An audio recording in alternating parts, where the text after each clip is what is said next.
A história da família de Moctezuma II após 1520 e cercada de mistérios e controvérsias. Sua morte, ocorrida em 29 de junho daquele ano, permanece envolta em dúvidas. A versão mais difundida, baseada nos relatos de Bernal Diaz del Castillo, afirma que os espanhóis exigiram que o imperador acalmasse seu povo, enfurecido após o massacre no Templo Maior e outros episódios violentos. Moctezuma teria sido apedrejado pelos próprios súditos, que o consideraram traidor por colaborar com os conquistadores. No entanto, outras fontes sugerem que os espanhóis o assassinaram. Independentemente da causa, sua morte transformou em uma figura lendária, com admiradores e críticos ao longo dos séculos, além de uma extensa linhagem de descendentes.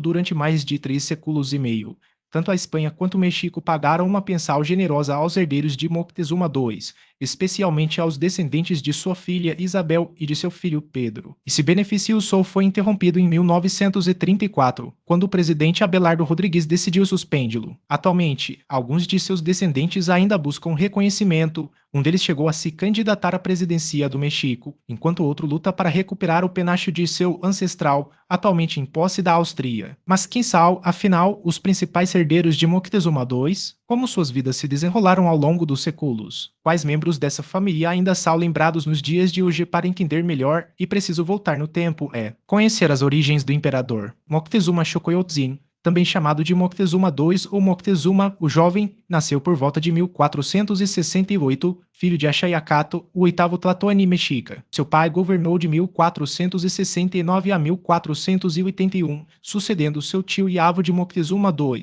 Moctezuma Ilhuicamina, conhecido como Moctezuma I, que havia sido o quinto governante mexica entre 1440 e 1469. Durante o reinado de Moctezuma I, o Império Mexica iniciou sua expansão, contando com o apoio de aliados tradicionais como Tlacopan e Texcoco. Antes de morrer, em 1469, Moctezuma I estabeleceu um sistema de tributos que consolidou Tenochtitlan como uma cidade poderosa. Axayácatl, pai de Moctezuma II, era filho da princesa Totozli II e de seu primo, o governante de Iztapalapa. Após assumir o trono, Axayácatl enfrentou desafios, como a derrota imposta por Tlatelolco, antigo aliado que se rebelou e matou Tlatoani Moquihuix, impondo um governo fantoche. Seu sucessor, Tizoc, governou brevemente, seguido por Auezoto, que consolidou o poder mexica. Moctezuma Xocoyotzin, por sua vez, tornou-se o nono Tlatoani em 1502, dando continuidade à expansão do Império. Em 1520, a situação se complicou. Após a matança no Templo Maior, ordenada por Pedro de Alvarado,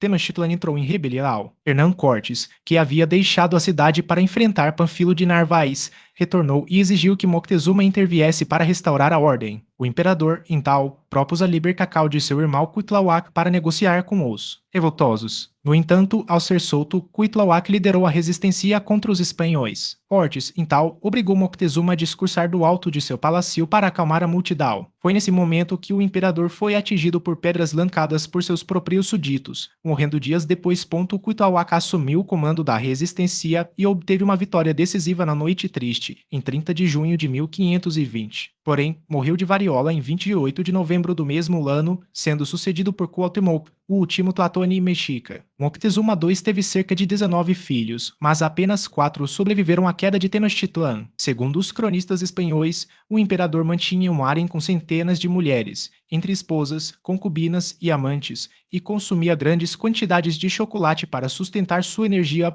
Os 4 filhos sobreviventes foram Isabel Moctezuma, Pedro Moctezuma, Maria e Leonor. Desses, os mais conhecidos são Isabel e Pedro, cujos descendentes receberam atenção especial ao longo da história. Durante o período pré-hispânico, era comum que governantes se casassem com princesas de povos subjugados para garantir alianças e manter o controle sobre os territórios. Essa prática continuou na época colonial, quando autoridades espanholas incentivaram casamentos entre conquistadores e filhas de chefes indígenas, visando consolidar o domínio sobre as terras recém-conquistadas. Mas porque os descendentes de Moctezuma receberam uma pensão, a chamada pensão. Moctezuma foi instituída pelo imperador Carlos V, que também reinava como Carlos I da Espanha. Após a queda de Tenochtitlan, o monarca concedeu a Isabel Moctezuma, filha do imperador, o senhorio de Tacuba, que abrangia áreas que hoje correspondem ao centro histórico da cidade do México, incluindo a Catedral Metropolitana e a Praça da Constituição. Esse benefício, equivalente a valores entre 60 mil e 90 mil dólares anuais, foi pago por mais de 300 anos, até ser cancelado em 1934 atualmente. Pesquisadores como Alejandro González, da Universidade Nacional Autônoma do México, estimam que centenas de descendentes de Moctezuma II ainda vivam no México e na Espanha. Entre os ramos mais conhecidos estão os herdeiros de Isabel e Pedro Moctezuma, cujas historias se entrelacam com a formacal do pais. A trajetória dessa família reflete não apenas as transformações políticas e sociais do México, mas também a complexa relação entre o passado indígena e a herança colonial. O Palácio Nacional, sede do governo mexicano, guarda em seus arquivos registros que revelam um capítulo pouco conhecido da história dos descendentes de Moctezuma II. Entre esses documentos, destaca-se o subsídio concedido à família Moctezuma como forma de compensa pela perda de suas terras e privilégios após a conquista espanhola. Esse benefício, originalmente destinado aos herdeiros de Isabel Moctezuma, filha do imperador mexica, foi extinto em 1934 pelo presidente Abelardo Cinquenta Rodrigues, encerrando uma tradical que se estendia por mais de 4 séculos. Pedro de Moctezuma, filho do governante azteca e de Maria Mioxuxito, nasceu por volta de 1500 e pertencia à nobreza indígena de Tula e Ecatepec. Sua infância foi marcada pelo cerco e queda de Tenochtitlan, embora tenha sido mantido em segurança pelos mexicas durante os combates contra os espanhóis. Após a vitória espanhola, foi reconhecido tanto pelos nativos quanto pelos conquistadores como herdeiro legítimo do Tlatoani, título que lhe conferia a autoridade entre os povos originários. Em 1528, aos 18 anos, viajou à Espanha acompanhado de um séquito indígena para prestar homenagem ao rei Carlos I, retornando ao vice-reino da Nova Espanha ao lado do missionário franciscano Bernardino de Sahagún. Durante seu governo em Tula, entre 1530 e 1539, enfrentou conflitos pela posse de suas terras, que foram invadidas por outros indígenas em sua ausência. Ao retornar à Espanha para reivindicar seus direitos, obteve do monarca a confirmação de suas propriedades, incluindo o senhorio de Tula. Pedro faleceu em 1570, aos 70 anos, deixando um legado que se perpetuaria por gerações. Seu bisneto, Pedro Tesifón de Moctezuma Ition de la Cueva, nascido na Nova Espanha, consolidou o prestígio da família ao ser elevado à nobreza espanhola. Como recompensa por seus serviços à coroa, recebeu os títulos de Conde de Moctezuma, Visconde de Lucan e Senhor da Vila Granadina de Montevozano de La Pesca, além de ser nomeado Cavaleiro da Ordem de Santiago. Sua trajetória exemplifica a ascensão social dos descendentes de Moctezuma II, que, ao longo dos séculos, se integraram à elite colonial e, posteriormente, à aristocracia espanhola. Em 1567, Luís de Moctezuma, senhor de Tula, migrou para a Espanha com o objetivo de defender os interesses familiares perante a corte. Sua aliança com a nobreza espanhola foi selada pelo casamento com Francisca de la Cueva y Bocanegra, pertencente à influente família dos duques de Albuquerque. Após a morte de seu irmão Martín, Luís herdou o maiorazgo da Casa de Moctezuma, que incluía diversas encomendas no vice-reino da Nova Espanha, especialmente no atual estado de Hidalgo. Seu filho, Pedro Tesifón de Moctezuma, nascido em Ecatepec em 1584, jurou lealdade à coroa espanhola e recebeu múltiplos títulos honoríficos, falecendo em Madrid em 1639. Entre os descendentes diretos de Moctezuma II, destaca-se Tecuichpo-Escacsochitzin, nascida por volta de 1510, filha do imperador com a princesa de Tacuba. Tecuichpo foi batizada como Isabel após a conquista e tornou-se uma figura central na transição entre o mundo mexica e o colonial. Sua vida foi marcada por alianças matrimoniais e estratégicas, que refletiam as tensões e negociações entre os povos nativos e os conquistadores. Ainda criança, foi prometida em casamento simbólico a seu primo Tlacotzin e, mais tarde, a seu tio Cuauhtémoc, último Tlatoani de Tenochtitlan, que faleceu de varíola em 1520. Após a execução de Cuauhtémoc por Hernán Cortés em 1525, Isabel foi casada com Alonso de Grado, um espanhol que, no entanto, foi acusado de maus tratos aos indígenas e morreu pouco depois, deixando-a viúva. Seu quarto casamento foi com Pedro Galego de Andrade, com quem teve seu primeiro filho homem, Juan de Andrade Moctezuma, cujo sangue misto garantiu a continuidade do legado familiar. Antes desse enlace, porém, Isabel teve uma filha com Cortes, Leonor Cortes Moctezuma, nascida entre junho e novembro de 1528. A relação entre a princesa mexica e o conquistador foi marcada por promessas não cumpridas. Cortes teria assegurado a Isabel que se casaria com ela, mas, ao nascer a criança, recusou-se a reconhecê-la plenamente. Leonor foi criada por Juan Gutiérrez Altamirano, um espanhol de Salamanca que serviu como conselheiro e braço direito de Cortes. Altamirano, encomendero em territórios do atual estado do México, foi um dos pioneiros na introdução da pecuária no Novo Mundo e, antes de se estabelecer na Nova Espanha, atuou como tesoureiro em Cuba entre 1524 e 1527 em reconhecimento à sua linhagem real. Cortes concedeu a Isabel Moctezuma a encomenda de Tacuba, um privilégio formalizado em 27 de junho de 1526, quando a filha de Moctezuma II já estava casada com Alonso de Grado. O sistema de encomendas, herdado da Europa medieval, consistia em uma relação de reciprocidade entre um senhor encomendero e seus subordinados os encomendados, que prestavam serviços em troca de proteção e sustento. No contexto colonial, esse modelo foi adaptado para submeter milhares de indígenas ao domínio de conquistadores e colonos, consolidando a exploração econômica das terras recém-conquistadas. A concessão de Tacuba a Isabel não apenas garantia sua subsistência, mas também simbolizava a complexa rede de alianças que sustentava o poder espanhol na Nova Espanha. Reconheceram a legitimidade de suas reivindicações sobre parte dos tributos de Cuauhtémoc, Tocuila, Santa Clara, Cuautitlán, Tultitlán e Tepezpan, territórios que, segundo os argumentos apresentados, haviam integrado os domínios originais de Moctezuma II.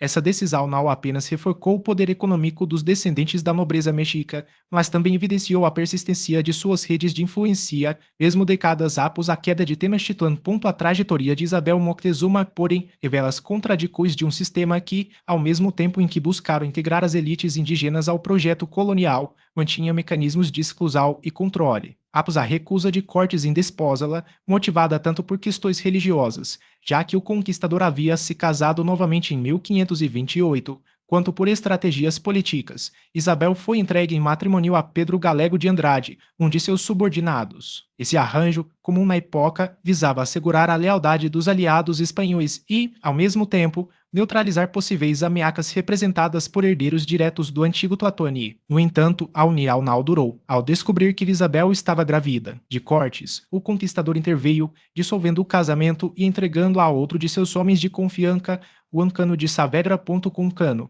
Isabel teve 5 filhos, entre eles 2 filhas que ingressaram no convento da Conceição, na cidade do México, uma das primeiras instituições religiosas femininas da Nova Espanha. Fundado em 1540, o convento tornou-se um espaço de prestígio para as famílias mexicas e indígenas de elite, onde as jovens recebiam educação cristã e, em muitos casos, assumiam papéis ativos na evangelização de outras mulheres nativas. As filhas de Isabel, assim como outras descendentes de Moctezuma, não apenas perpetuaram o legado de sua linhagem, mas também contribuíram para a construção de uma nova identidade colonial, na qual elementos indígenas e espanhóis se entrelacavam. A herança de Isabel, contudo, não se limitou ao plano simbólico. Em seu testamento, ela deixou parte de seus bens a Juan Gutiérrez Altamirano, um parente de Cortes que havia sido encarregado de administrar os interesses da família após a morte do conquistador. No entanto, as disputas pela herança revelaram as tensões entre os diferentes ramos da descendência de Moctezuma. Uma de suas netas, Leonor Cortes Moctezuma, casou-se com Juan de Tolosa, um dos fundadores de Zacatecas e descobridor das ricas minas de prata da região. Esse enlace, embora inicialmente mal recebido pela sociedade local, composta majoritariamente por conquistadores e seus descendentes, acabou por consolidar a presença dos Moctezuma no norte da Nova Espanha, onde seus herdeiros desempenharam papéis centrais na expansão colonial.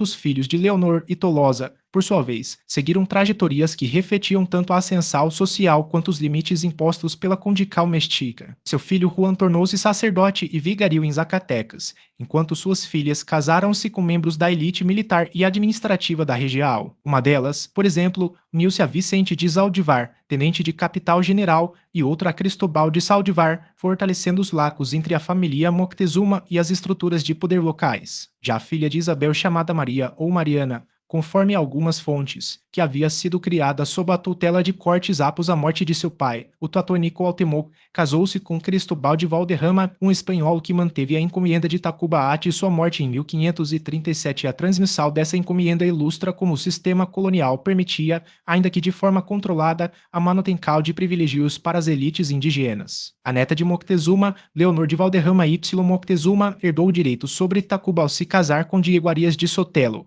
um encomendero influente que expandiu o poder da família tanto na Nova Espanha quanto na metrópole. Arias de Sotelo, além de administrar os tributos indígenas, desempenhou um papel ativo na política colonial, chegando a ser ouvido em questões que envolviam os interesses dos descendentes de Moctezuma na corte espanhola.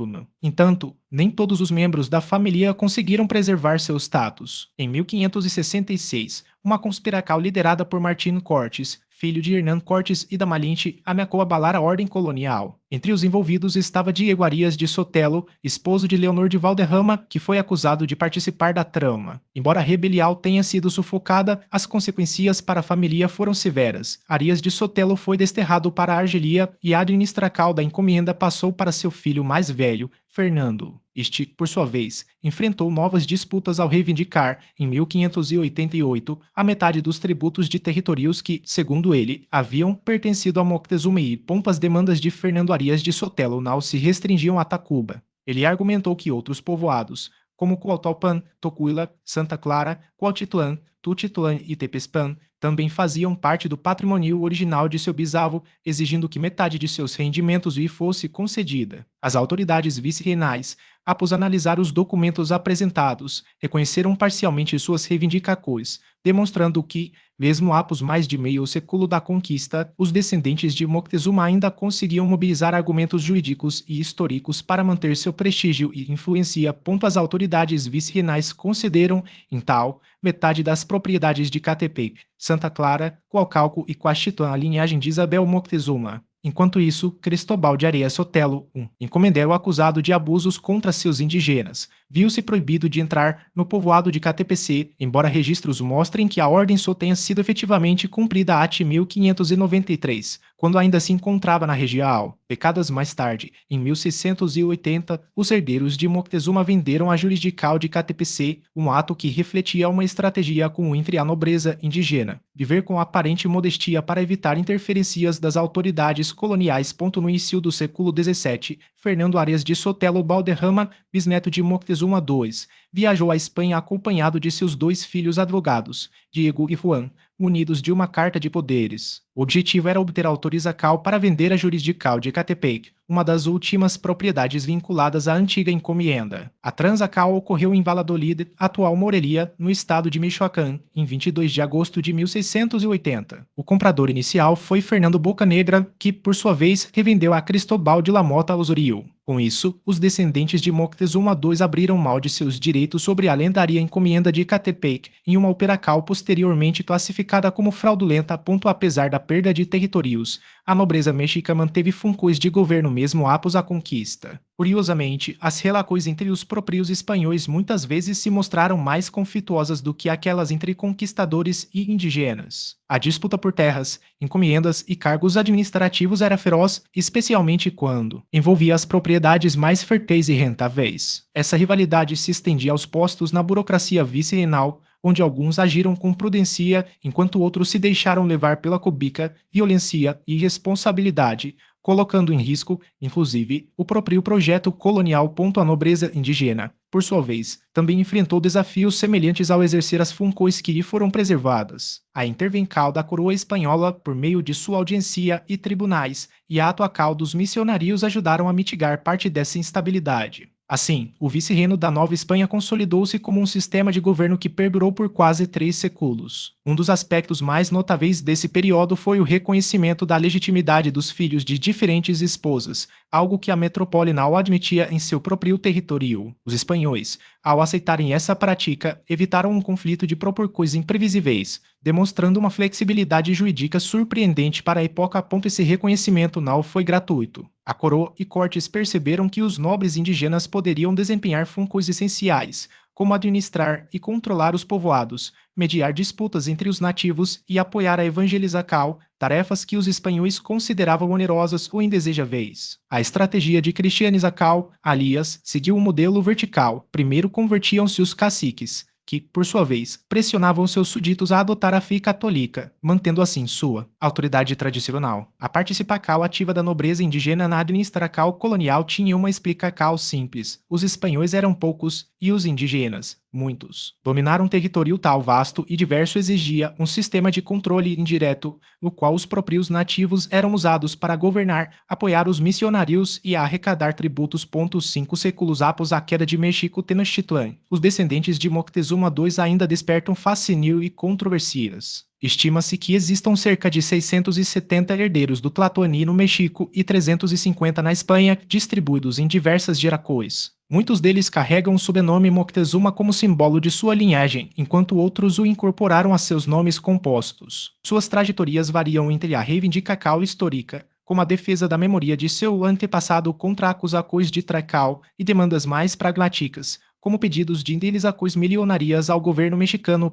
Entre os descendentes mais conhecidos desta Esteban Moctezuma Barragán, diplomata que serviu como embaixador do México nos Estados Unidos a partir de 2020. Sua presença na política anal e recente, em 2018, ocupou os cargos de secretário de Desenvolvimento Social e de Governança durante o governo de Henrique Pena Nieto. Embora Nau tenha sido nomeado secretário de Educação pelo presidente Andrés Manuel López Obrador, como alguns especulavam, sua carreira reflete o peso simbólico que a ascendência indígena ainda carrega no país. Na Espanha, a linhagem de Moctezuma também deixou marcas. Um dos descendentes mais ilustres foi Francisco Javier Girón y Espeleta, segundo Duque de Almada e quinto Marquês de Las Amarillas, militar espanhol do século XIX que fundou a Guarda Civil em 1844. Nascido em Pamplona em 11 de março de 1803 e falecido em Madrid em 18 de dezembro de 1869, Girón y Espeleta não apenas criou a instituição, mas também foi senador, ministro da Guerra e uma figura central na história militar espanhola. Sua ligação com o imperador mexica veio pelo lado materno de seu avô paterno, Jerônimo Girón y Moctezuma,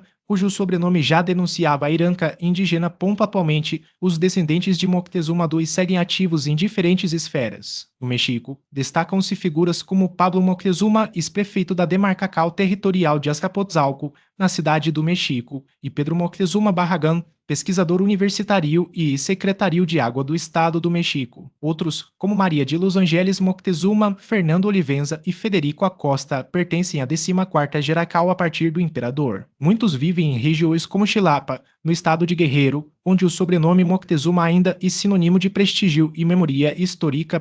Uma das linhagens da família de Moctezuma se estabeleceu e criou raízes na cidade de Xilapa, no estado mexicano de Guerreiro. A presença mexicana nessa região remonta até Xolote de Cutri, capital do exército de Moctezuma II e de Gucamina, e acredita-se que Moctezuma II tenha deixado um segundo filho encarregado do território por volta de 1448. Quando a região foi conquistada pelos espanhóis em 1522, o senhor local, Rocalera Esquina Cine, gerou Agustín Moctezuma, também conhecido como Agustín de Xilapa, a quem os espanhóis reconheceram o título de cacique. Com o tempo, essa linhagem se expandiu, dando origem a uma comunidade que hoje é formada por diversos habitantes de Xilapa. Muitos atuam como pequenos comerciantes, rancheiros ou trabalhadores comuns. Um dos descendentes mais notáveis foi Francisco Moctezuma, figura importante na luta pela independência do México. Nascido em Xilapa em 1772 e falecido na cidade do México em 1837, ele se juntou às forças de José Maria Morelos em 1810, servindo como capital sul do legado em sua terra natal. Moctezuma organizou um batalhão insurgente e alcancou o posto de coronel. Nos momentos decisivos do movimento independentista, aderiu ao Plano de Iguala, proclamado por Iturbide, e chegou ao posto de general de brigada.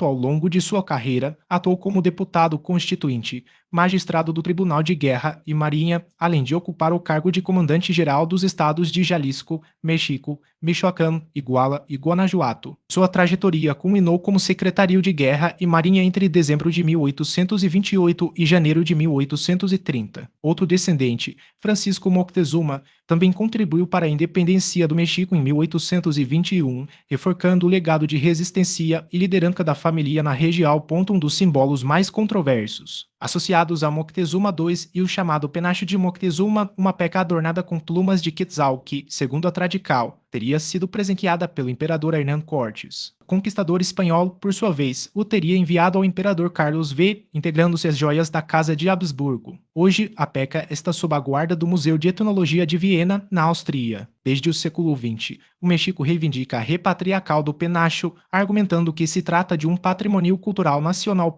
Entre os defensores da devolução local esta é a historiadora Blanca Barragán Moctezuma, descendente direta do Tlatoani mexica. No entanto, o Museu Austriaco alega que não há evidências concretas de que o penacho tenha pertencido a Moctezuma II. Apesar das controvérsias, os descendentes do imperador continuam explorando vias legais para garantir seu retorno ao México. Em 2019, o encontro simbólico marcou os 500 anos do encontro entre Moctezuma II e Hernán Cortés. Federico Acosta, descendente do imperador mexica, e Ascanio Pignatelli, representante da linhagem de Cortés, se reuniram no centro histórico da cidade do México. O abraço entre os dois, transmitindo uma mensagem de reconciliação, chamou a atenção mundial. Acosta, que vive na capital mexicana, pertence a uma família extensa de descendentes de Moctezuma, composta por cerca de 230 pessoas. Pignatelli, por sua vez, e um descendente de Cortés em Decima Geracal, nascido na Itália e residente em Los Angeles.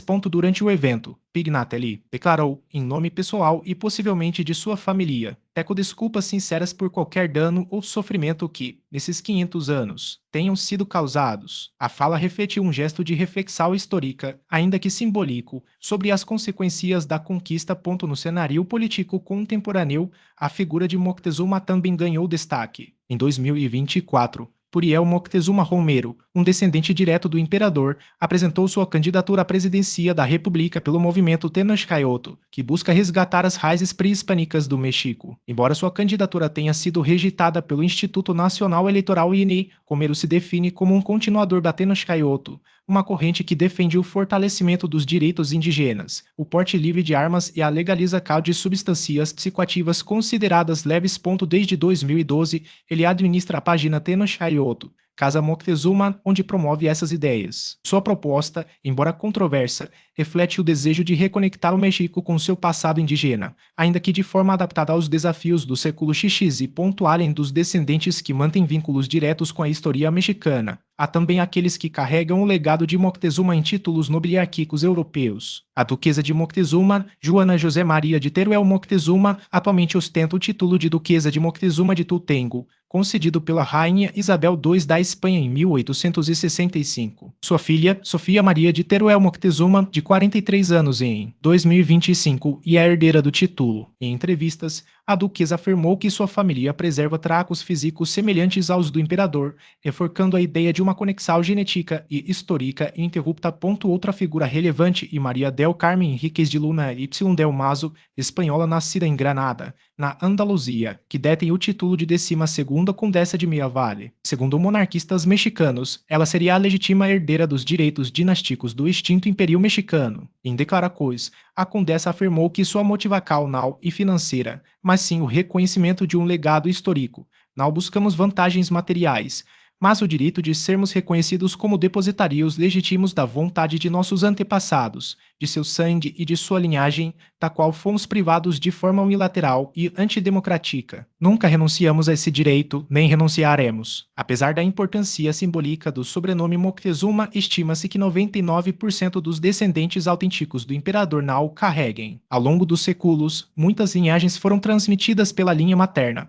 resultando na perda do sobrenome original. Como explica o historiador Alejandro González Acosta, 5 séculos após sua morte, Moctezuma II continua sendo uma figura quase mítica. Muitos se orgulham de ter seu nome, mas poucos descendentes o preservaram, pois a história seguiu por caminhos que nem sempre mantiveram a herança paterna. Esperamos que este conteúdo tenha sido esclarecedor. Se você tem alguma informação adicional ou curiosidade sobre o tema, compartilhe nos comentários. Não se esqueça de curtir, compartilhar com amigos e se inscrever no canal para não perder nossos próximos vídeos. Siga-nos também em nossas redes sociais, cujos links estão na descrição abaixo. Lembre-se, um povo que desconhece sua história está condenado a repeti-la.